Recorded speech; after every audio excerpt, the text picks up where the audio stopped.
lagi sama aku Hani. Kali ini aku bakal ngebahas tentang iman, ilmu, dan amal.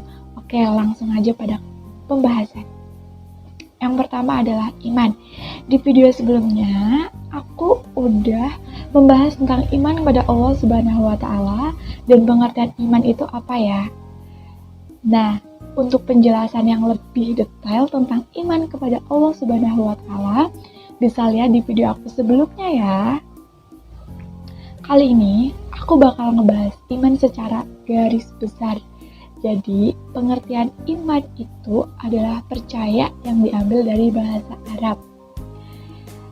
Nah, secara istilah, iman berarti meyakini di dalam hati,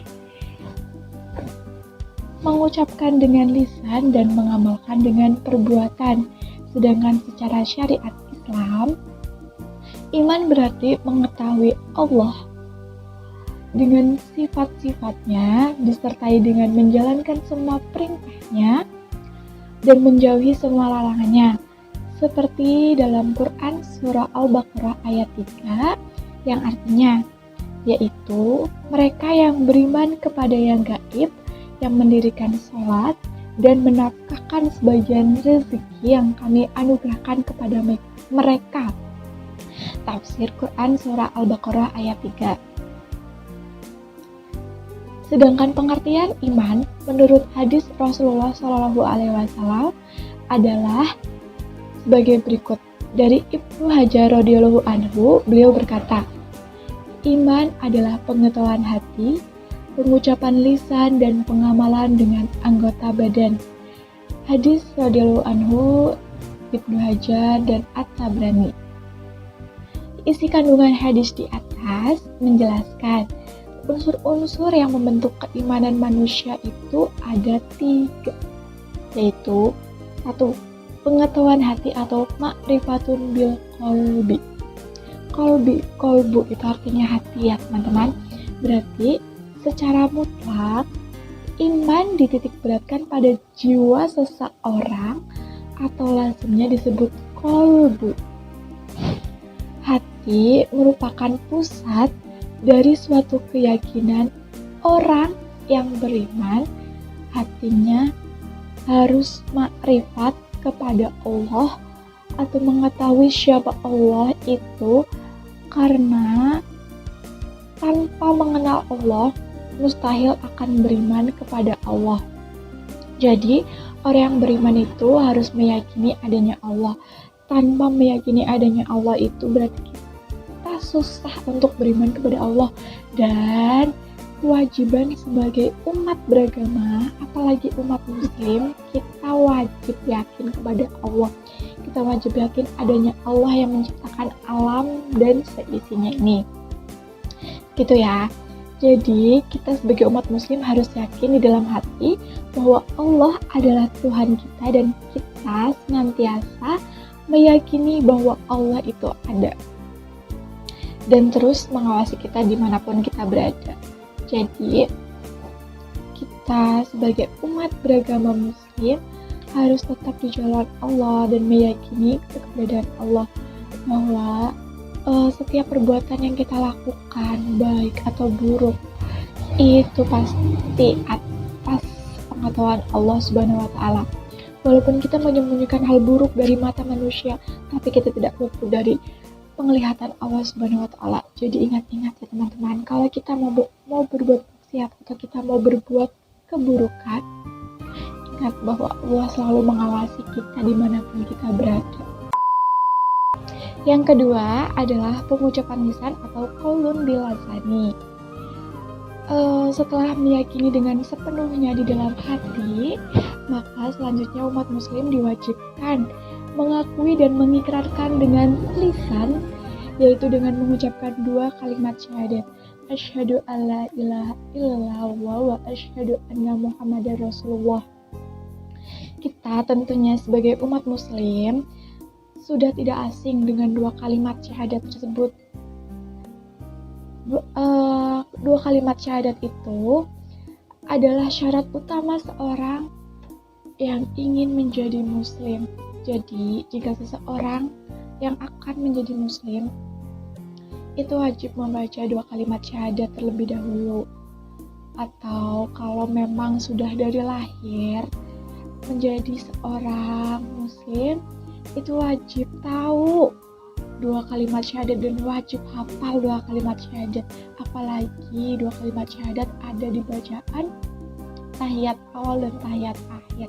Pasti setiap sholat 5 waktu kita membaca terus-menerus gitu ya teman-teman gitu. Nah, yang ketiga, pengalaman dengan anggota badan atau wa'amalun bil arkani. Nah, atau bisa kita sebut dengan perbuatan-perbuatan untuk pengamalan iman. Ada 2, yaitu perbuatan hati, niat, dan keikhlasan, dan perbuatan anggota badan. Nah, seperti apa bentuk perbuatan tersebut? Perbuatan atau pengamalan tersebut seperti iman kepada malaikat, kitab, rasul, hari kiamat, dan iman kepada qada dan qadar. Jadi selain iman kepada Allah, kita wajib iman kepada ciptaan-ciptaan Allah, iman kepada qada dan qadar Allah, begitu ya.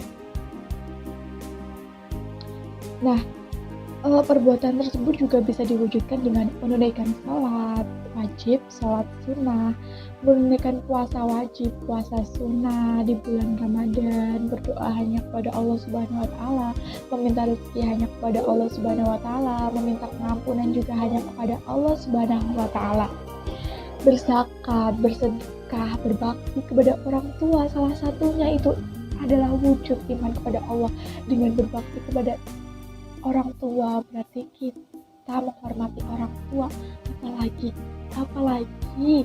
kita berhadapan langsung dengan Sang Pencipta, maka kita akan lebih menghormatinya. Begitu ya perwujudannya. Nah, selanjutnya yang kedua adalah ilmu. Ilmu merupakan kata yang berasal dari bahasa Arab ilmu, yang artinya tahu atau mengetahui.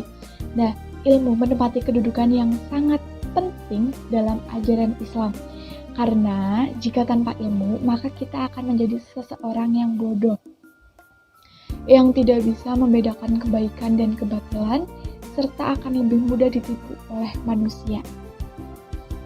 Di dalam Al-Quran, kata ilmu digunakan lebih dari 780 kali.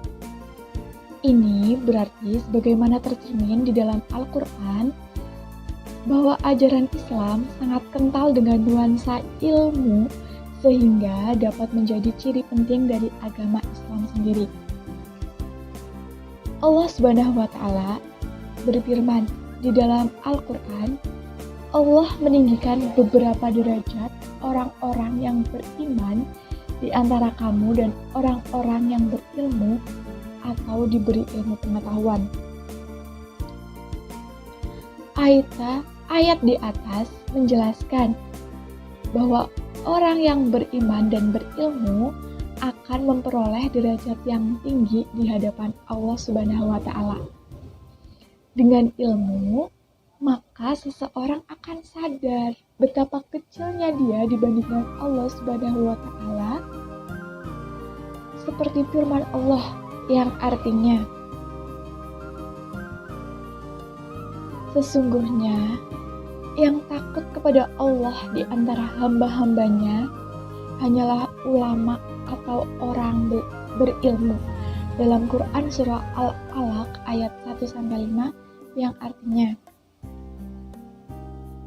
saya baca dulu ya ayatnya, ayat Al-Alaq 1-5. Bismillahirrahmanirrahim.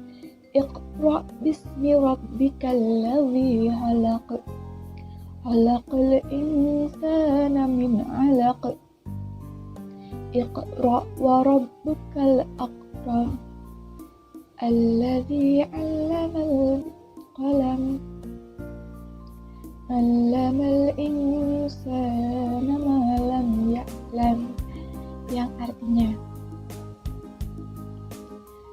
Iqra bismi rabbikal ladzi khalaq. Bacalah dengan menyebut nama Tuhanmu yang menciptakan.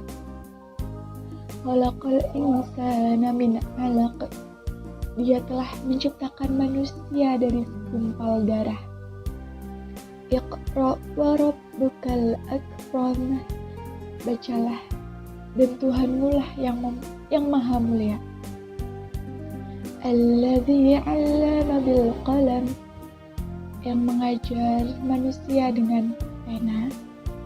'Allamal insana ma lam ya'lam, dia mengajarkan manusia apa yang tidak diketahuinya. Ayat-ayat di atas, ayat-ayat tersebut menjelaskan agar umat Islam tidak pernah berhenti menuntut ilmu. Seperti pepatah, tuntutlah ilmu sampai ke negeri Cina, maka jangan pernah berhenti menuntut ilmu sebelum menutup mata. Begitu ya. Jadi tuntutlah ilmu sampai ke negeri Cina. Ada beberapa keutamaan ilmu, di antaranya adalah yang pertama, orang berilmu memiliki pahala yang kekal. Ilmu akan kekal dan bermanfaat bagi pemiliknya, walaupun telah meninggal. Nah, yang kedua adalah orang berilmu akan diberi kebaikan dunia dan akhirat. Dalam surat Al-Baqarah ayat 269, Allah Subhanahu wa taala berfirman, Allah menganugerahkan al-hikmah atau kepahaman yang dalam tentang Al-Quran dan As-Sunnah kepada siapa yang dikehendakinya, dan barang siapa yang dianugerahi hikmah, ia benar-benar telah dianugerahi karunia yang banyak. Dan hanya orang-orang yang barakallah yang dapat mengambil pelajaran dari firman Allah. Yang ketiga adalah orang yang berilmu adalah pewaris para nabi. Barang siapa yang mengerjakan amal soleh, baik laki-laki maupun perempuan, dalam keadaan beriman, maka sesungguhnya akan kami berikan kepada kehidupan yang baik, dan sesungguhnya akan kami beri balasan kepada mereka dengan pahala yang lebih baik dari apa yang telah mereka kerjakan.